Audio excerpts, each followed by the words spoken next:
Sí, vamos hoy a ver el tema ya en blanco y negro, ¿verdad? El tema de que les hablaba. Y, y para eso me voy a valer de una presentación. Me voy a ayudar con una presentación, más bien dicho.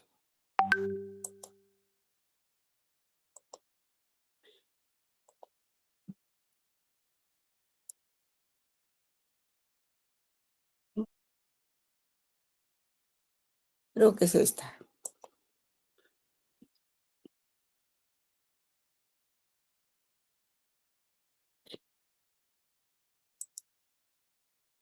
Ustedes recibieron los documentos que les envié, ¿verdad? Sí, licenciada. Allí hay, Sí, licenciada. Sí, licenciada. ahí hay un documento, em, perdón, no, no es este.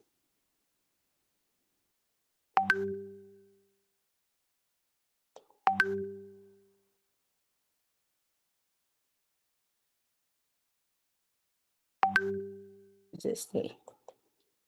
Es esta presentación la que yo quiero. Vamos a ver. Es esta. Bueno, entonces vamos a ver un poco las primeras lecciones de filosofía, ¿verdad? Vamos a trabajar un poco con esta presentación. Les hablaba aquel día de que la filosofía en general, pues, como pueden verlo ustedes, es el estudio de todo aquello que es objeto de conocimiento universal. Todo lo que vemos, todo lo que oímos, todo lo que nos llega a nuestras manos, a nuestros oídos, todo es objeto de conocimiento universal. Los primeros principios, toda la filosofía que se ha hecho antes de conocernos, y, y todo lo que existe acerca de las cosas, del mundo, la forma de vida. Y también se relaciona con el lenguaje que empleamos para referirnos a las cosas que conocemos. Así entonces, la filosofía en general se divide en teórica y práctica. Eso ya lo habíamos visto la última vez. La filosofía teórica, pues, se divide, tiene varias ciencias que la informan, como lo es la ontología, la metafísica, la nociología, perdón, aquí hay un error. La nociología, que es la teoría del conocimiento. La lógica, que es la ciencia que nos enseña a pensar. La psicología también, que nos enseña a sentir. La filosofía de la historia y la estética. No queda ahí nada más el grupo de disciplinas que integran la filosofía. No, hay muchas más, ¿verdad? Y cada vez que hay más descubrimientos y el mundo, el conocimiento avanza, hay más disciplinas, ¿verdad? Entonces, digamos que en un principio la filosofía se tomó como una ciencia, pero luego se vieron las diferencias entre lo que es ciencia y lo que es filosofía, pues porque la ciencia tiende a ser pues una como fotografía en donde se ven las cosas en forma estática. En cambio la filosofía no, la filosofía investiga, desecha estos conceptos que ya no le sirven y retoma otros. Y así se va, es un proceso sumamente dinámico, ¿verdad? Entonces por eso no puede equipararse la filosofía con la ciencia, ¿verdad?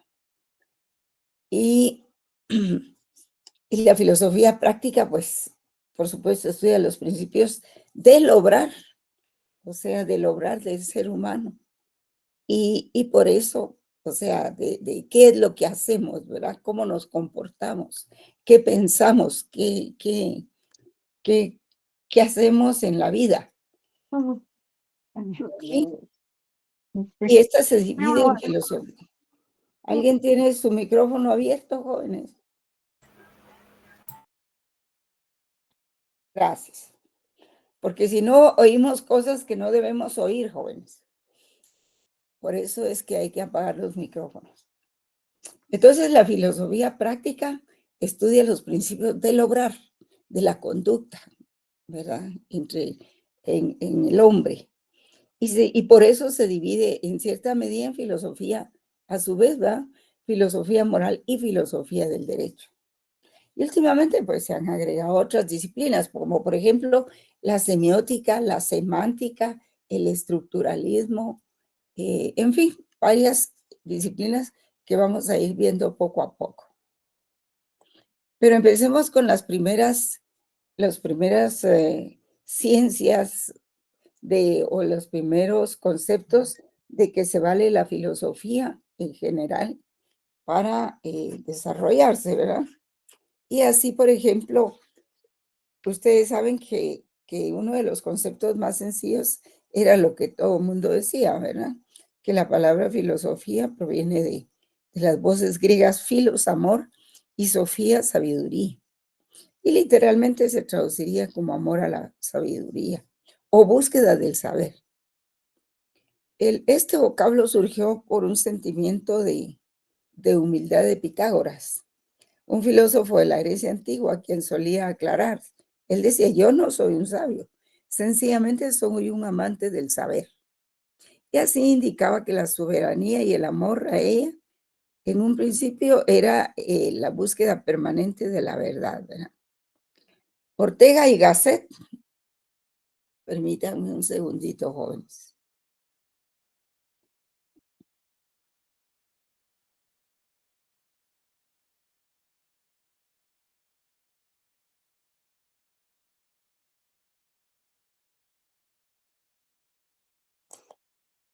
Ahí estamos. Es que tengo que admitir a varios. Ay, no, no, no. Es admitir a todos. Vamos a ver, aquí estamos. Bueno, ya con eso vamos con 234 alumnos.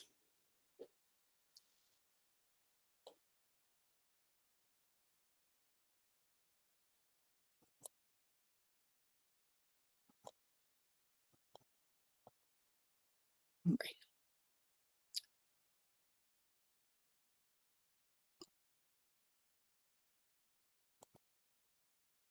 entonces, tenemos algunas ramas del concepto de la filosofía, como lo son, por ejemplo, la metafísica, ¿verdad?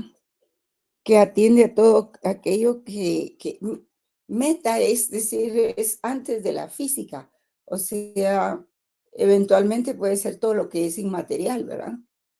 Como el espíritu, como las actitudes, eh, para eso sirve la metafísica. Pero como yo les dejé a ustedes de tarea buscar en el diccionario y hacer un glosario de términos, por favor, búsquenme en este momento lo que es metafísica. Así damos una definición clara y concreta. Por favor, búsquenlo en su internet. Ahora con la inteligencia artificial podemos hacer maravillas.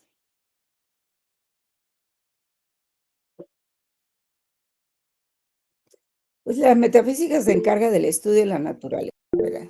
De cómo se encuentra estructurada, qué la compone y los principios esenciales de la realidad. Porque todo tiene sus principios, ¿verdad?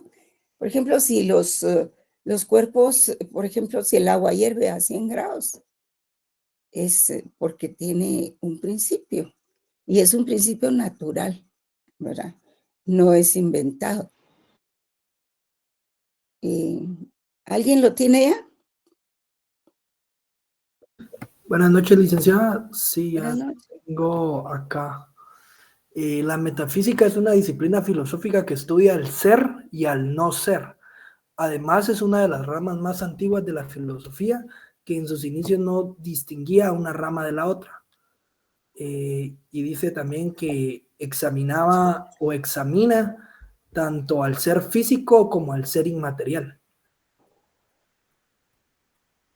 Bueno, ven ustedes que se encarga de examinar lo que es el ser físico y el ser inmaterial también.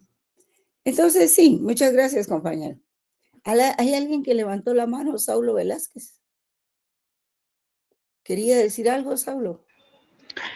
Sí, licenciada, era porque había encontrado la definición en internet. A ver, proporciónenla, por favor.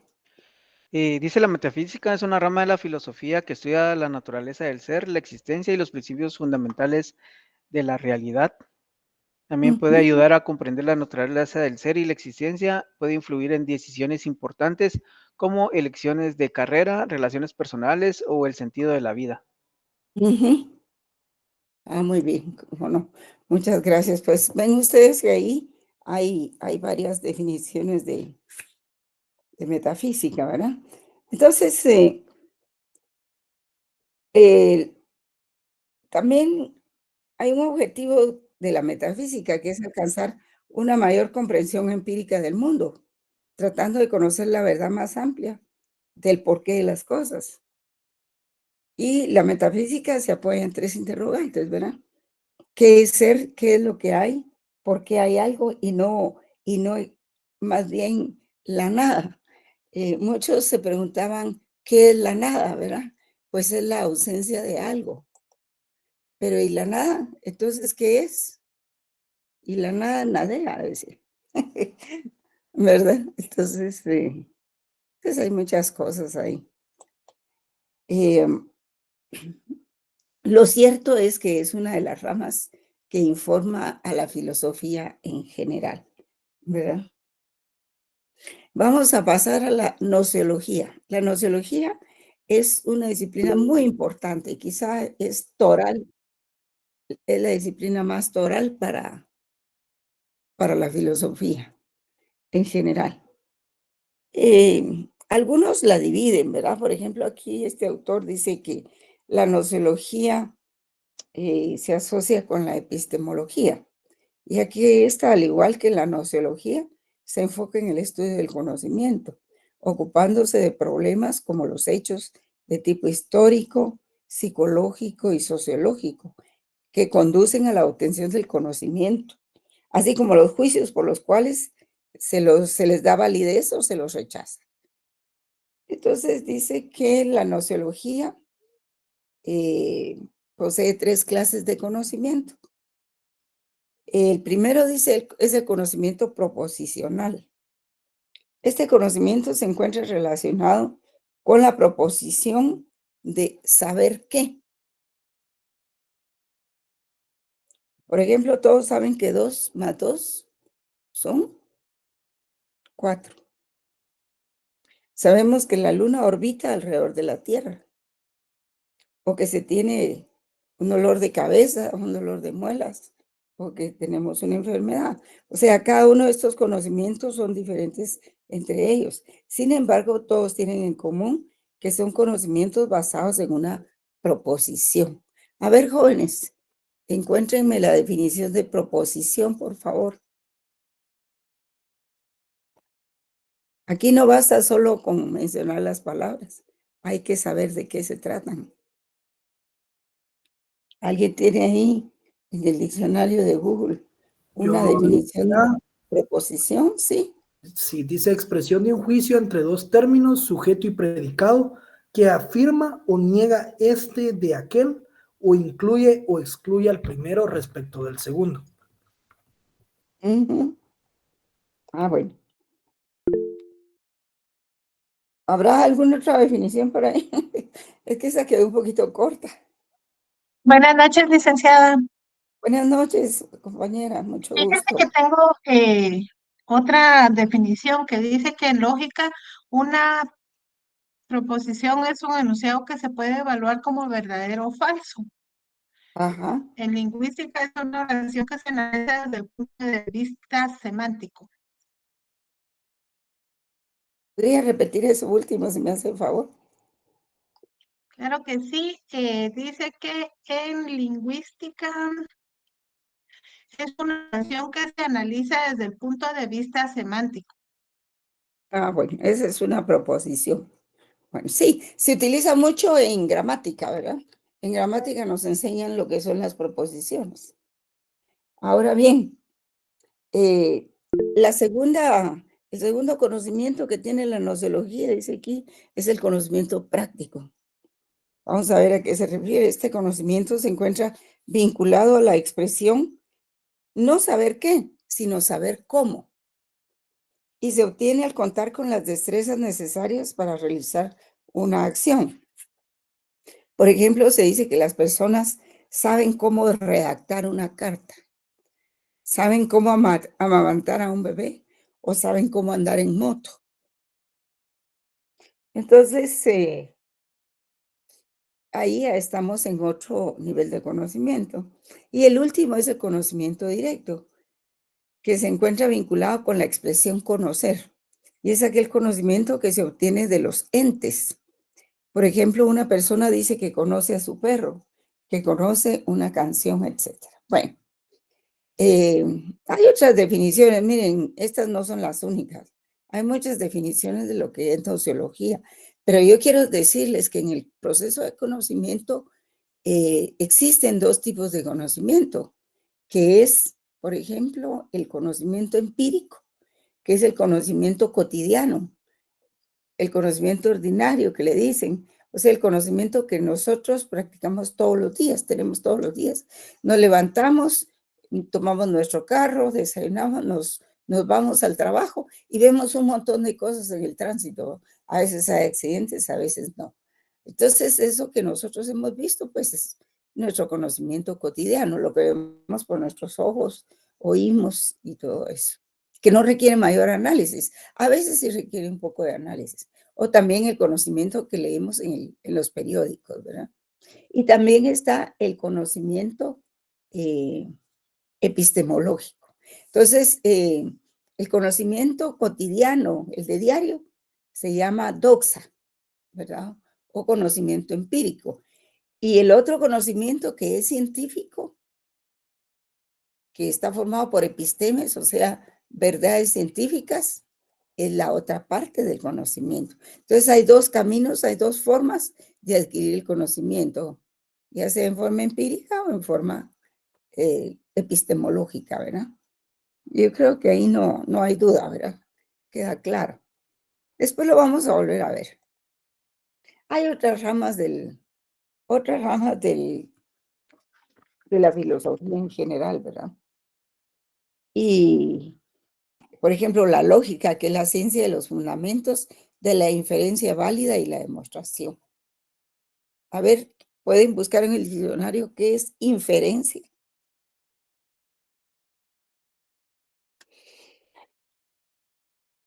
Lo estoy haciendo para acostumbrarlos a que siempre busquen los significados de las palabras. Si no, no avanzamos. ¿Sí? La inferencia es un proceso de razonamiento lógico mediante el cual se obtienen conclusiones a partir de información o premisas disponibles. En otras palabras, dice que es la capacidad de deducir o extraer información nueva a partir de lo que ya se conoce. Ah, muy bien, sí. Muchísimas gracias, sí. A eso está claro, ¿verdad?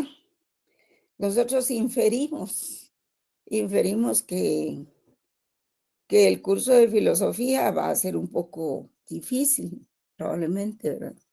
O que el curso de filosofía impone mucha lectura, ¿verdad? Esas son inferencias de conocimientos anteriores, se extrae uno nuevo. La lógica, pues realmente la lógica nos enseña a pensar, jóvenes. Y a veces las proposiciones de la lógica,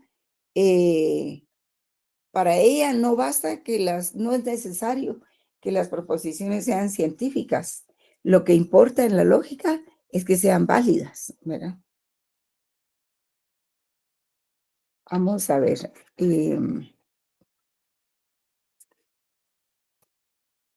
Se dice, por ejemplo, yo quería plantearles lo que es el mito de la caverna. El mito de la caverna, pues, en primer lugar, es originario de Platón, en el año 427-347 a.C., y consiste en que unas personas están sentadas en lo más profundo de una caverna, atadas de espaldas a la salida. O sea, no ven la salida. Solo pueden observar en la pared de la caverna la sombra proyectada de los animales y los seres humanos que pasan enfrente a una hoguera. Y el fuego permite hacer un reflejo de esas figuras que atraviesan ahí. O sea que ellos ven las sombras, ¿verdad? Y es lo único que sus sentidos les permiten. Pero esas cosas que ellos ven, pues es una percepción engañosa. Y entonces hay alguien que se escapa de la caverna y sale a la luz y se da cuenta que existe un verdadero mundo. Se da cuenta que hay luz, que hay figuras, que hay colores, que hay grupos de personas, en fin, todo lo que es la naturaleza, ¿verdad? Y entonces no puede dejar en la ignorancia a sus compañeros y regresa para sacarlos de su cautiverio. Pero estos, sin embargo, no le creen y están felices de vivir entre las sombras y no quieren escapar de sus cadenas. Entonces, del mito de la caverna se puede colegir varios elementos, ¿verdad? Que los seres humanos somos prisioneros de falsas percepciones de la realidad. Por ejemplo, de todo lo que proyectan los medios de comunicación, las redes sociales. Algunas sí dicen la verdad, otras dicen mentira, que es la mayor parte para distraer la opinión pública, ¿verdad?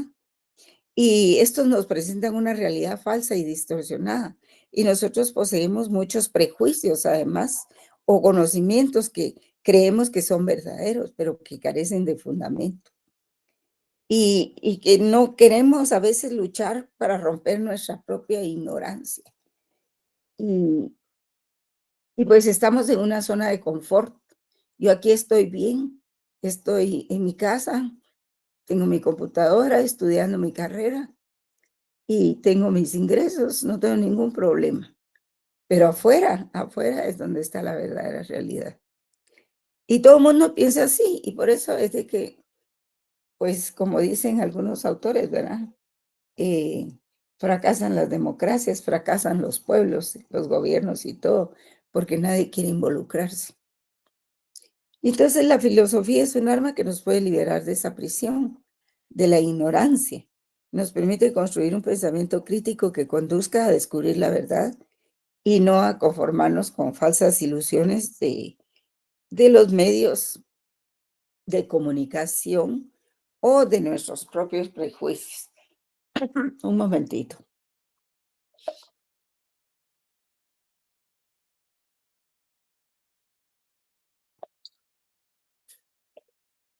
Es decir, estamos en nuestra zona de confort y de ahí no nos queremos mover. Hay quienes ya tienen una carrera y pues como todo el mundo estudia derecho, pues se van a estudiar derecho también, ¿verdad?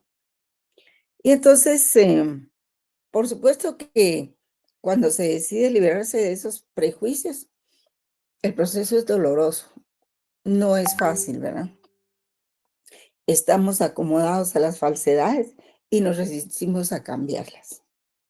Y por ello se puede comparar con la iniciación filosófica como la metamorfosis de la oruga.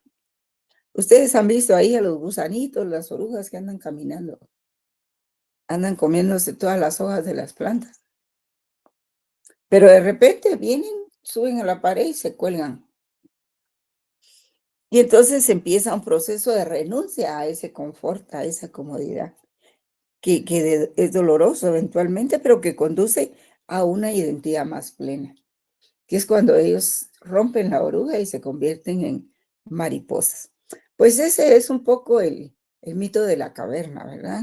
El querer enterrar los ojos y la cara como el avestruz y no querer ver cómo son las cosas y menos luchar por eso, ¿verdad? Entonces, pues el autor dice que efectivamente todos a estas alturas y ustedes que ya están en noveno semestre ya cuentan con alguna filosofía, no son ignorantes de la filosofía completamente, como por ejemplo un chico de de primaria, ¿verdad? Y que eso ya tenemos el germen dentro de nosotros. Y ese germen nos aporta convicciones básicas. Y nosotros reflexionamos de que existimos porque existe un mundo real. Porque además de nosotros existen otras personas. Y el sentido común nos permite reflexionar a partir de nuestra interacción con y en el mundo. Y sin embargo nos atenemos solo a nuestro conocimiento sobre la realidad, que seguramente será muy limitado. Solo sabremos sobre la parte del mundo que habitamos. Y pues la filosofía nos ayuda a trascender nuestra realidad inmediata y con ella nuestro sentido común se ve enriquecido con un conocimiento racional universal. Además, el sentido común puede engañarnos. Los datos que aporta la experiencia o la costumbre pueden ser falsos o limitados, ¿verdad?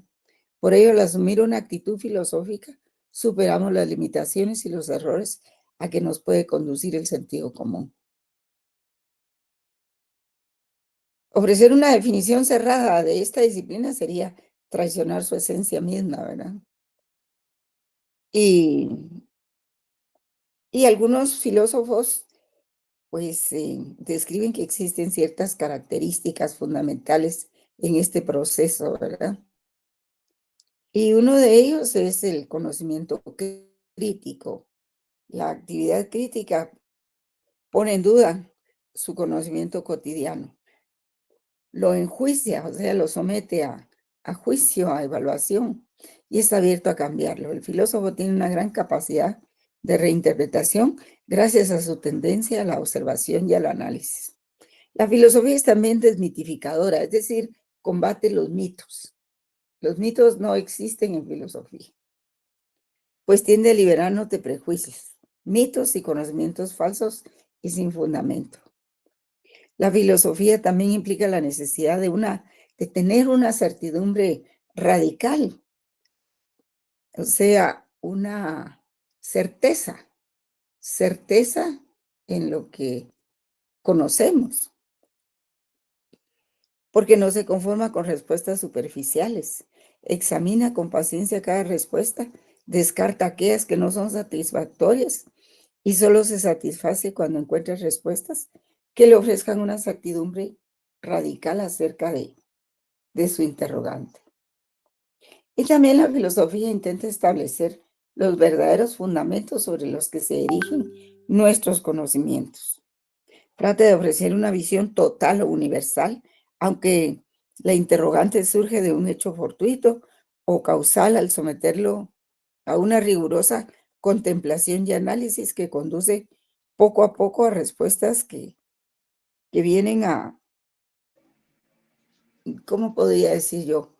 No es criticar, no es analizar, que vienen a someter a juicio los cimientos más profundos de la realidad.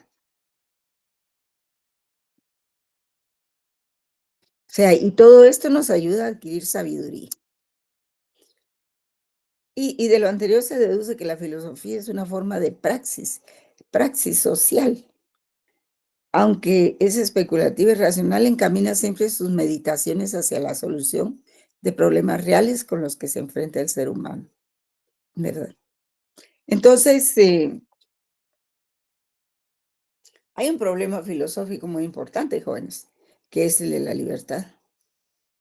La libertad se ve asediada de muchas formas.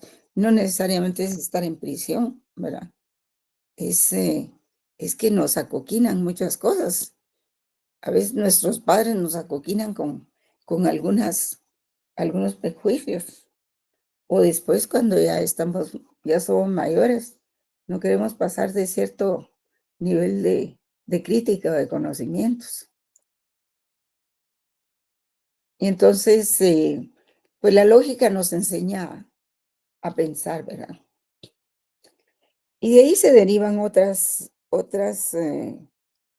serie de disciplinas como la ética. La ética es muy importante, jóvenes.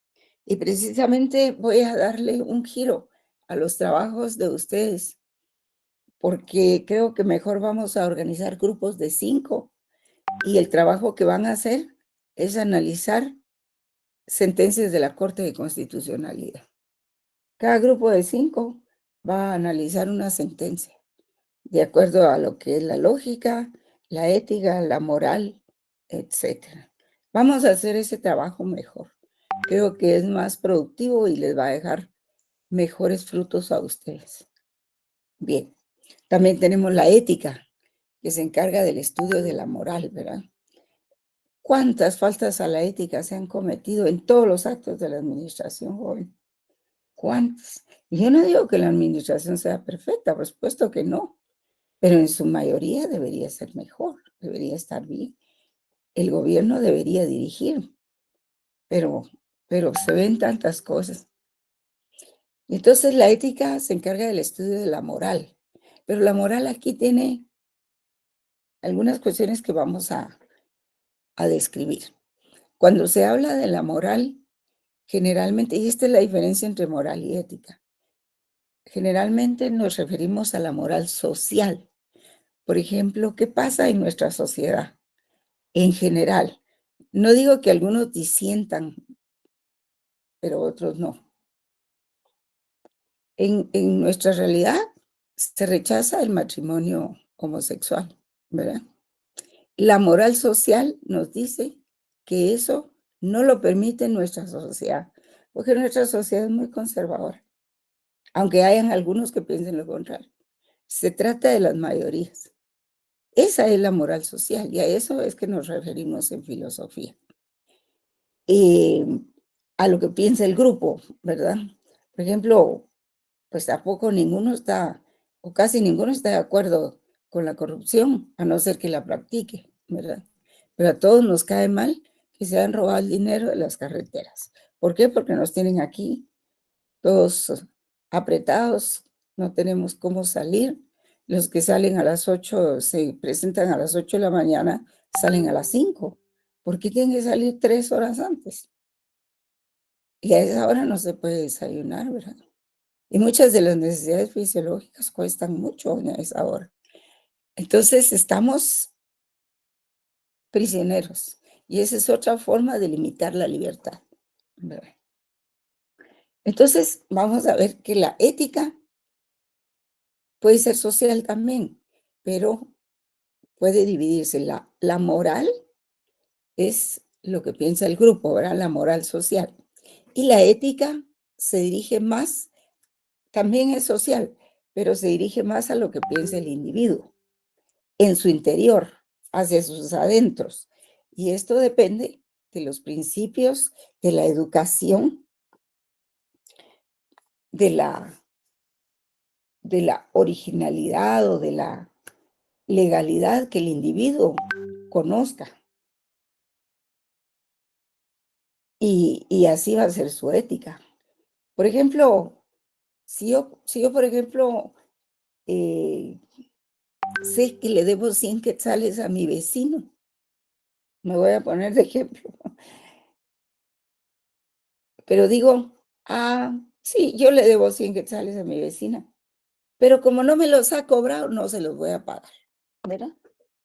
¿Es eso un comportamiento ético, jóvenes? ¿Qué piensan ustedes? No, licenciada. No. Definitivamente no, licenciada. Definitivamente no, porque yo tengo principios y tengo valores y no es necesario que mi vecina me venga a cobrar el dinero. Es que si yo lo debo, yo debo ir a pagarlo por mi propia iniciativa, ¿verdad? Entonces nadie me va a decir nada, pero la sanción está dentro de mí misma, ¿verdad? Y eventualmente si los vecinos se dan cuenta, pues también habrá una sanción colectiva, ¿verdad? Entonces, ahí es un poco la diferencia entre la moral y la ética. Yo soy magistrada y sé que lo que voy a resolver no está de acuerdo al derecho. No está de acuerdo, pero el grupo me presiona y el grupo me dice, mira, si no das la firma, te vas. Y además te vamos a meter presa. Entonces, ¿qué puedo hacer ahí? Mi conducta ética, ¿qué me dice? Que no puedo hacer eso. Entonces, ¿qué me queda? O inhibirme, o excusarme, o renunciar, ¿verdad? Y esa es una conducta ética. Ah, no, pero es que nos van a pagar esto, que es que el otro no. Si una persona es ética, es ética. Y si es moral, es moral. Y se ve hasta en el comportamiento de la facultad, pues, porque ahí en la facultad es donde empieza la corrupción. Bueno, tenemos también la estética, que es una percepción del estudio de la belleza, pero no es la belleza así física, sino que la belleza se puede admirar en algunos comportamientos que son muy buenos, pues. Por ejemplo, en la cortesía, en el dejar pasar a otro cuando uno va en el tránsito, pues uno dice que qué comportamiento más bello, ¿verdad? Y esa es un poco la estética, ¿verdad? La ética y la estética se distinguen. Tenemos también la antropología filosófica que investiga el origen y la naturaleza de la especie humana y determina el sentido de la existencia del hombre con los demás seres. ¿Qué ocurrió en el tiempo de los egipcios? ¿Qué pensaban? ¿Cómo se organizaban? ¿Por qué la razón de ser de estas formas de enterrar a los muertos? ¿Qué creían? ¿Cuáles eran sus dioses? En fin, todo eso lo estudia antros, hombre, ¿verdad? Lo estudia la antropología. Entonces tenemos la filosofía del derecho. Una vez que hemos visto todas las ramas de bueno, algunas, ¿verdad? No las he mencionado todas porque aquí nos podríamos pasar un semestre. Entonces, tenemos la filosofía del derecho. ¿Y qué estudia la filosofía del derecho? Pues los fundamentos filosóficos del derecho como orden normativo e institucional de la conducta humana. Así, en lo cortito, es que estudia los fundamentos filosóficos del derecho como orden normativo e institucional de la conducta humana. Y por eso es que el derecho también se le dice que es un fenómeno que se da en las sociedades, porque el derecho se da básicamente en el comportamiento humano y la filosofía del derecho estudia las conductas humanas precisamente. Es en la praxis social en que se da. Entonces, creo que esto ya lo habíamos visto, está 2 veces.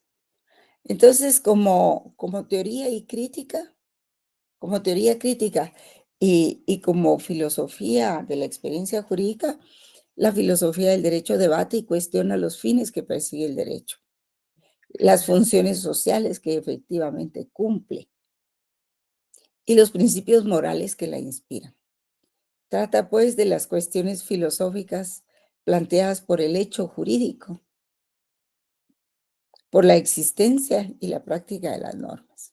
Sí, el derecho siempre ha existido en donde existe el hombre, el individuo. Es inevitable que existan normas en donde hay individuos, sea la sociedad que sea, la época, el tiempo, siempre ha existido el derecho, aunque no le hayan llamado de esa manera, ¿verdad? Muchos le han llamado reglas nada más, ¿verdad? Y está relacionado todo lo anterior con la epistemología, la lógica y la argumentación jurídica, que la argumentación jurídica siempre ha existido, pero no se le conocía como argumentación jurídica propiamente. Y esa argumentación, ahora que ya la vemos técnicamente, pues sí, implica varias escuelas de la argumentación. Pero eso lo vamos a ver en su momento oportuno.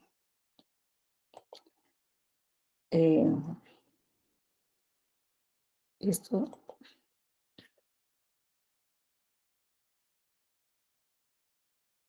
también estudia en definitiva el pensamiento humano, especialmente en cuanto a los conceptos jurídicos y políticos. Sí, la filosofía del derecho se relaciona mucho con la filosofía política. La política también tiene su filosofía y ambas están interrelacionadas, pues. No es que sean lo mismo, por supuesto que no son lo mismo. La filosofía del derecho es la filosofía del derecho y la filosofía política es diferente. La filosofía política es la que se encarga de estudiar todos aquellos comportamientos con referencia al Estado y al poder público.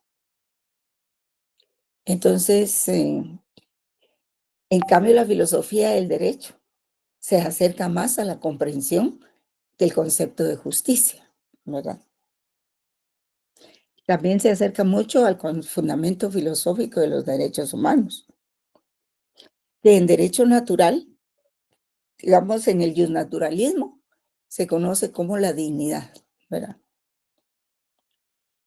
Y que alrededor de la dignidad pues hay una cantidad de disposiciones legales, empezando por la Constitución, los convenios sobre derechos humanos, que según el artículo 46, me parece, tienen preeminencia sobre la Constitución, ¿verdad? Pero no se trata de que estén por encima de la Constitución, sino que cuando hay un convenio sobre derechos humanos que hay que aprobar y ratificar, pues la ratificación la hace el Congreso.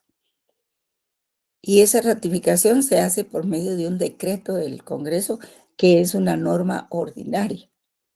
Y así esa es la forma en que los convenios de derechos humanos entran a nuestro ordenamiento jurídico, por ese mecanismo.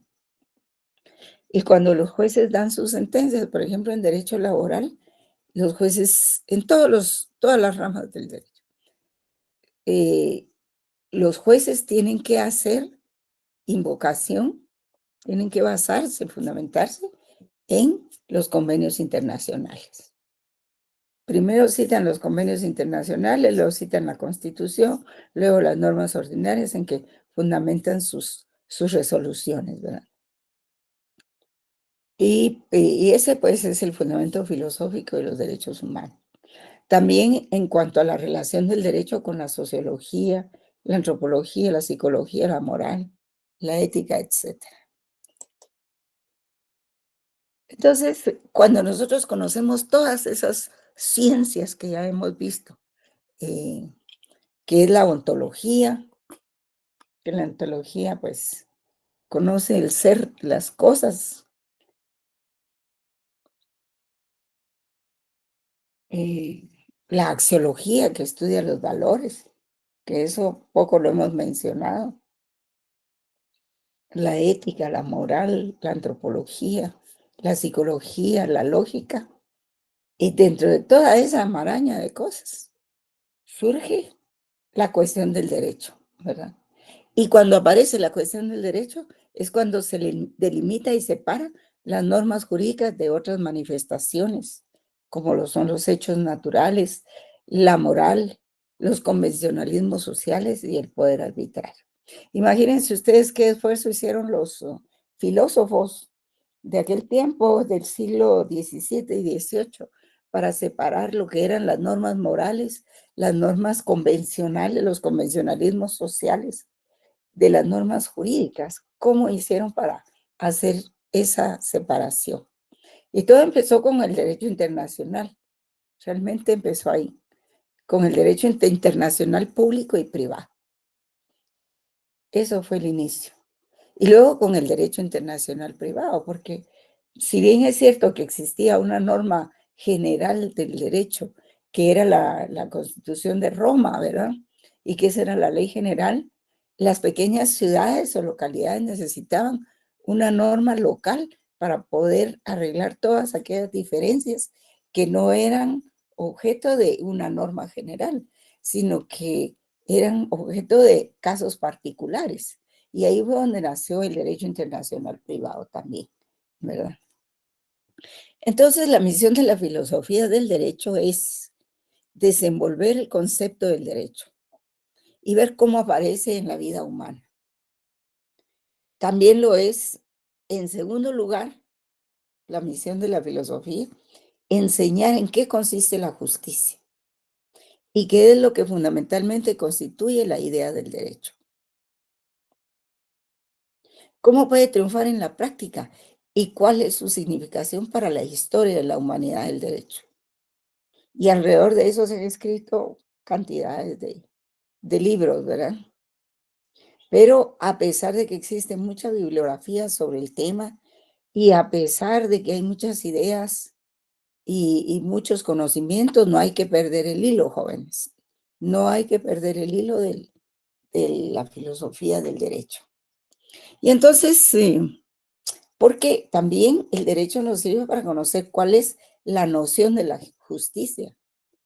Porque si no nos encaminamos a esos valores, que es la noción de la justicia, en primer lugar, entonces, ¿qué estamos haciendo? ¿Hacia dónde vamos? Pues el derecho per se puede ser un conjunto de normas que no tienen nada que ver con la justicia, pero el derecho no es eso. El derecho debe buscar, su signo natural es buscar la justicia. Si no buscas la justicia, de nada sirve la norma, ¿verdad? Entonces, la noción de la justicia nace de la posibilidad de armonizar en nuestra mente, de un modo absoluto, todas las aspiraciones concebibles, ¿verdad?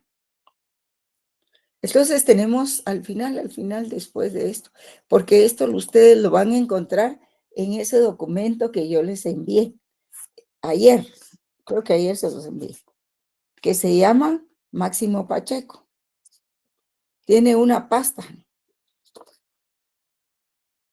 a María, no sé si ya lo localizaron, ¿se acuerdan? Aquí. Sí, licenciada. Buenas ¿verdad? noches, Lita, Buenas noches. que se llama Introducción al Derecho, ¿verdad? Cabal, sí. Es que tiene una parte que es filosofía del derecho, entonces yo escaneé solo esa parte de filosofía del derecho, ¿verdad? Lo demás es introducción al Que de derecho. hecho, perdón, que de hecho usted indicó las páginas de donde extrajo la información, ¿verdad? Exactamente, sí. Pero como es solo una separata nada más que está ahí en ese documento escaneado que les envié, ¿verdad? Y entonces, finalmente está Giorgio Del Vecchio, que también dice que para estudiar la filosofía del derecho hay que hacer 3 investigaciones. Lo que es la lógica, investigación lógica, pues que se refiere a la forma y el planteamiento del derecho, a las premisas y a las inferencias. Luego la investigación fenomenológica, que es estudiar el derecho como un fenómeno social, cómo se da y cómo se desenvuelve dentro de la sociedad. Y finalmente una investigación deontológica. Y o sea, el mundo del deber ser. Porque al principio habla de que, pues, el derecho como es, digamos, los juristas nos enseñan el derecho como es, ¿verdad? Como está escrito. Pero los filósofos nos enseñan el derecho como debe ser. Y eso es la deontología. Como pueden ustedes ver, quiere decir deber, ontológico, ¿verdad? Así es de que, y ahí están descritas esas 3 investigaciones. Si tenemos tiempo, las vamos a ver, si no, por favor, estúdienlas porque esa parte es objeto de examen. Bueno, jóvenes, ya no los quiero aburrir más y lo vamos a dejar ahí para tener un pequeño descansito. No sé si hay alguna pregunta, joven.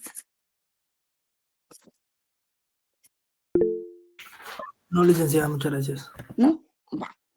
Muy bien. Entonces, ahí dejamos la clase por hoy, ¿verdad? Y el viernes vamos a ver más o menos esto nuevamente, no estas filminas, sino otras. Y les voy a poner un video después de la clase, ¿verdad? Bien, Muchas compañeros. gracias, Pasen buena licenciada, noche. muy amable. Excelente clase, licenciada. Muchas gracias. Gracias, Muchas licenciada. gracias. Feliz noche, Muchas cuídese. gracias.